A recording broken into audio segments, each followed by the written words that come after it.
আমি শুধু এইটুকু বলতে চাই যে আজকে একটা সমাজের একটা ক্রান্তি লগ্নে আমরা বাস করছি। আমাদের চিন্তা ভাবনাগুলো কেমন যেন ছড়িয়ে ছিটিয়ে গেছে। আজকে সেই চিন্তা ভাবনাগুলো আমাদের একত্রিত করতে হবে। সমাজকে গড়ে তুলতে হলে আজকে অবশ্যই নারীদেরকে সামনে সমানভাবে নিয়ে আসার প্রয়োজনটা অত্যন্ত জরুরি। দুর্ভাগ্যজনকভাবে আজকাল কোনো গোষ্ঠী, কিছু মনে করবেন না, নারীদেরকে দূরে ছেড়ে রাখতে চায়, তাদেরকে পর্দার আড়ালে তারা আরো বেশি করে তাদেরকে আটকে রাখতে চায়।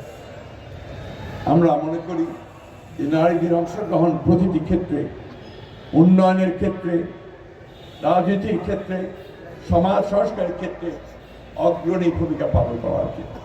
এবং সেটা আমার মরহুম পিতা মুর্তজা রুহুল আমিন আমাদেরকে সেই পথ দেখিয়ে গেছেন।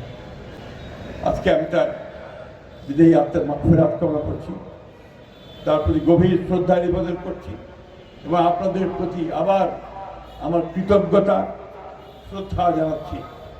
আসুন আমরা সবাই মিলে বাংলাদেশকে গড়ে তুলি, সবাই মিলে বাংলাদেশকে সত্যিকার অর্থেই একটা ভালোবাসার রাষ্ট্র হিসাবে গড়ে তুলি।